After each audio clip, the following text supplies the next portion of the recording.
দাদুর মৃত্যুবার্ষিকীতে ঠাম্মির মুখে হাসি ফেরাতে মরিয়া ছুটি। তো টিভার্স ছুটি কি পারবে ঠাম্মির মুখে হাসি ফিরিয়ে আনতে? কি হতে চলেছে সম্পূর্ণ জানতে হলে পুরো ভিডিওটি দেখতে হবে। তো টিভার্স ভিডিওতে একটি লাইক দিয়ে চ্যানেলটি সাবস্ক্রাইব করে সম্পূর্ণ ভিডিওটি দেখতে থাকুন।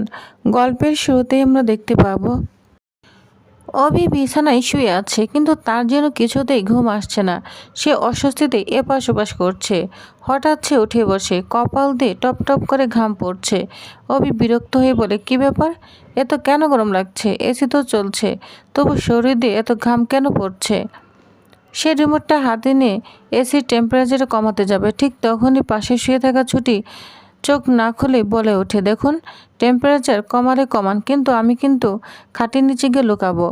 যা শুনে অভি অনেকটাই ভয় পেয়ে যায়। বলছে, আরে না না, আমি তো কমাচ্ছি না, রিমোটটা ঠিকমতো কাজ করছে কিনা সেটাই দেখছি আর কি। আচ্ছা, আপনি সব সময় এত ঝগড়া মরে চলে যান কেন? আমি তো কিছুই বুঝতে পারি না। আর আমি তো এরকম ঝগড়া মরে সবসময় চলে যাই না, অদ্ভুত মানুষ একটা। এটা বলে অভি রাগ হতে থাকে। এরপরে হঠাৎ অভি খেয়াল করে জানলাটা খোলা, সঙ্গে সঙ্গে আবারও তর্ক শুরু হয়ে যায়। অভি তখন ছুটিকে বলে, কতবার আপনাকে বলেছি জানালাটা খুলে রাখা যাবে না, এসি চলবে আর জানালা খুলে থাকবে, এর মানে কি? ছুটি তখন বলে, আমি জানালা খুলিনি। অভি তখন বলে, তাহলে কে জানালা খুলেছে? ভূত খুলেছে, তাই তো না? দুজনের তর্ক এতটাই বাড়ে যেন মনে হচ্ছিল পুরো বাড়ি জেগে যাবে। কিন্তু ঠিক তখনই অভির মাথায় হঠাৎ একটা চিন্তা ভেসে আসে, যে পরি তো আজ বাড়িতে আছে, আমাদের বাড়িতেই আছে, ঈশার সাথে ঘুমাচ্ছে। তাহলে জানলাটা কি ওদের মধ্যে কেউ খুলেছে?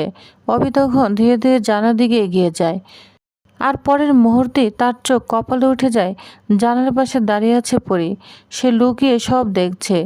অভি সঙ্গে সঙ্গে ছুটির মুখ চেপে ধরে বলে, একটাও শব্দ করবেন না। ছুটি অবাক হয়ে তাকিয়ে থাকে।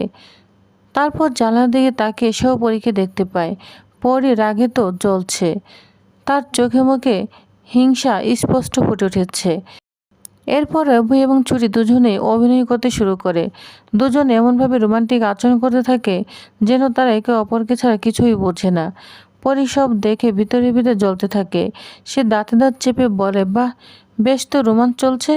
এরপর রাগে ফুঁসতে ফুঁসতে নিচে নামতে যায়, কিন্তু সেতে পা পিছলে হঠাৎই ধপাস একদম পড়ে যায় পরি। ব্যথায় চিৎকার শুরু করে। উপরে দাঁড়িয়ে থাকা ছুটি জানালা দিয়ে উকি মেরে বলে, কিরে, পড়ে গিয়েছিস নাকি? অভিও যেন হাসি চেপে রাখতে পারছে না। পরি অপমানে রাগের ব্যথায় কান্না করতে করতে সেখান থেকে চলে যায়। এদিকে ছুটি হঠাৎই রুমের মধ্যে চুপচাপ হয়ে যায়। অভি সেটা লক্ষ্য করে। ছুটি তখন বলে, জানেন, ছোটবেলায় আমার ঘুম না এলে বাবা গল্প শোনাতো। এটা বলে তার গলাটা একদম কেঁপে ওঠে। আর বলে, অনেকদিন বাবাকে না দেখিনি। কথাটা বলতেই ছুটির চোখটা ভিজে যায়। যদি একবার বাবাকে দেখতে পেতাম। অভির মুখটা তখন গম্ভীর হয়ে যায়। কিন্তু সে বলে, দেখুন, এটা একটা খুনের মামলা, আর আপনার বাবা এখন ক্রাইম সাসপেক্ট। কথাটা শুনে ছুটির মুখের হাসি যেন মুহূর্তেই মিলিয়ে যায়। সে আর কিছুই বলতে পারে না, নিঃশব্দেই কান্না করতে থাকে। অভিও বুঝতে পারে কথাটা হয়তো একটু বেশি কঠিন হয়ে গিয়েছে, কিন্তু পরিস্থিতি এমন যেখানে সত্যিটা এড়িয়ে যাওয়ার কোনো উপায় নেই। পরদিন সকালে রায়বাড়িতে যেন ভেতরে ভেতরে সবাই ভেঙে পড়েছে। অন্যরকম একটা পরিবেশ। আজ দাদুর মৃত্যুবার্ষিকী। ঠাম্মি একদম চুপচাপ, কারোর সাথে কোনো কথা বলছে না। মনে হচ্ছে দিনটা এলে তিনি আবার পুরনো স্মৃতিতেই হারিয়ে যান। এদিকে ছুটি ঠিক করে আজ বাড়িতে কেউ কান্না করবে না, কাউকে গুমরা মুখে থাকতে দেবে না। আজ সবাই হাসবে। আজ ঠাম্মির মুখে হাসি ফিরেই ছাড়বে সে। এই ভেবে সে একটা প্ল্যান করে সাথে নেয় রিহান, ইন্দ্র আর শিখাকে। প্রথমে কেউ রাজি হচ্ছিল না। রিহান ভয় পেয়ে বলে, তুমি জানো না ঠাম্মি এই দিনটা নিয়ে কত সেন্সিটিভ। ইন্দ্র বলে, ধরা পড়লে আমি তো শেষ। কিন্তু ছুটি হাল ছাড়ে না। সে হাসি মুখে বলে, একবার চেষ্টা করে দেখতে পারি তো, তাই না? শেষ পর্যন্ত ছুটি সবাইকে রাজি করিয়ে ফেলে। এরপর শুরু হয় সাজসজ্জা। কেউ ফুলের মালা বানাচ্ছে, কেউ রং আনছে, কেউ ঘর পরিষ্কার করছে। পুরো বাড়িটা ধীরে ধীরে নতুন রূপ নিতে শুরু করেছে। ঠিক তখনই চাদর মুড়ি দিয়ে লুকে লুকে আসে ইন্দ্র। ওকে দেখে সবাই হেসে ওঠে। ছুটি বলে, ইন্দ্রদা, এইভাবে চাদর মুড়ি দিয়ে এসেছো কেন? ইন্দ্র ভয় পেয়ে বলে, ঠাকুরটা দেখে ফেললে পিঠের টুকটুকি বাজিয়ে দিবে। যা শুনে সবাই হাসতে থাকে, কিন্তু হাসির মাঝে বোঝা যাচ্ছিল ইন্দ্রর ভিতরে কিছু একটা চলছে। তার চোখে মুখে অদ্ভুত একটা ক্লান্তি। ছুটি সেটা বুঝতে পারে। সে বলে, দাদা তুমি এত চিন্তা কেন করছো? আমি একটা সমস্যায় পড়েছি, আর তোমাকে ছাড়া কাউকেই তো বিশ্বাস করতে পারি না। ইন্দ্র তখন বলে, তুমি চিন্তা করো না, বোন যখন বলেছি অবশ্যই সাহায্য করব। এদিকে পুরো বাড়িতে সাজসজ্জার কাজ চলল। উপরে নিজের ঘরে একা বসে আছে ঠাম্মি। ঘরের এক কোণে রাখা দাদুর বড় ছবিটার দিকে এক দৃষ্টিতে তাকিয়ে আছে। চারপাশে এত মানুষ, তবুও যেন ভীষণ একা লাগছিল তাকে। ধীরে ধীরে ছবিটার কাছে এগিয়ে যায় ঠাম্মি। তারপর কাঁপা কাঁপা হাত ছবিটার ফ্রেম ছুঁয়ে যায়। তারপর ভাঙা গলায় বলতে শুরু করে, তুমি যখন ছিলে তখন এই দিনটা একদম অন্যরকম ছিল। তার চোখ ভিজে উঠতে থাকে। সকাল থেকে বাড়ি ভরে যেত মানুষে, রবীন্দ্রসঙ্গীত, বাচ্চাদের নাচ গান, হাসি, কথা বলতে বলতেই যেন স্মৃতির ভেতরে হারিয়ে যায় ঠাম্মি। বলে, তুমি চলে যাওয়ার পর সব বদলে গেল। তিনি দীর্ঘশ্বাস ফেলেন, আবার বলতে থাকে, তখন বিপাশা ছিল, সব কিছু সামলাতো। পরি খুব ছোট ছিল। তারপর বিপাশাও চলে গেল। কথা বলতেই ঠাম্মি যেন চোখে জল আটকাতে পারছে না। ওরা চলে যাওয়ার পর যেন এই বাড়ির আনন্দটাই হারিয়ে গেল। পরিমাণ হয়তো এখন আর এসব মনে নেই, কিন্তু আমার দাদু ভাইয়ের অবশ্যই মনে আছে। তখনই ওইখানে অভির মা চলে আসে। অভির মা এসে বলতে থাকে, নাতির উপর এখনো বিশ্বাস আছে। ঠাম্মি তখন বলে, কিন্তু ভরসাটা হারিয়ে ফেলেছি। অভির মা তখন ঠাম্মিকে সান্ত্বনা দেওয়ার চেষ্টা করে। ঠাম্মি তখন বলে, আজকের দিনটা আমাকে একটু একা থাকতে দাও। অভির মার কিছুই বলে না, চুপচাপ ওইখান থেকে চলে যায়। এদিকে নিচে ছুটি সবাইকে নিয়ে ব্যস্ত। তখনই ওইখানে অভির মা চলে আসে। অভির মাকে দেখে ছুটি, রিহান, ইন্দ্র সবাই তো ভয় পেতে থাকে। অভির মা তখন ছুটিকে বলে, ছুটি এসব কি করছো? মা কিন্তু এসব একদম পছন্দ করে না। রিহান আর ইন্দ্র তো অনেক ভয়ে জমে গিয়েছে।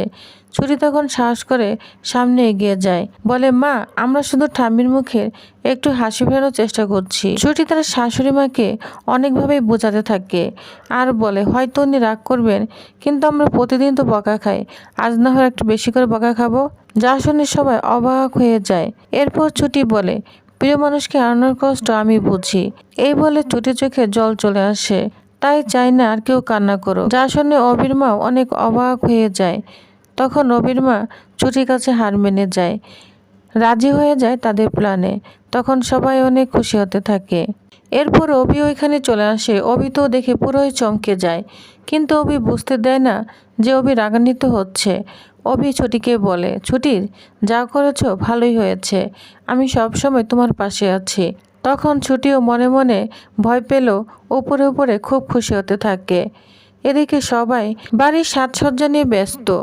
তখনই ওইখানে আশ্রমের সাবিত্রীদি চলে আসে এবং বাচ্চাদের নিয়ে চলে আসে, যা দেখে ছুটি অনেক খুশি হয়ে যায়। সাবিত্রীদিকে জড়িয়ে ধরে আর বাচ্চাদেরকে খুব আদর করতে থাকে, যা দেখে অভির মা অবাক হয়ে যায়। তখন শিখাকে বলে, যাও শিখা, বাচ্চাদের জন্য কিছু খাবারের ব্যবস্থা করো। এদিকে ছুরিকে দেখে অবাক হয়ে যায় অভির মা, কি সুন্দর বাচ্চাদের সাথে মিশে গিয়েছে ছুটি।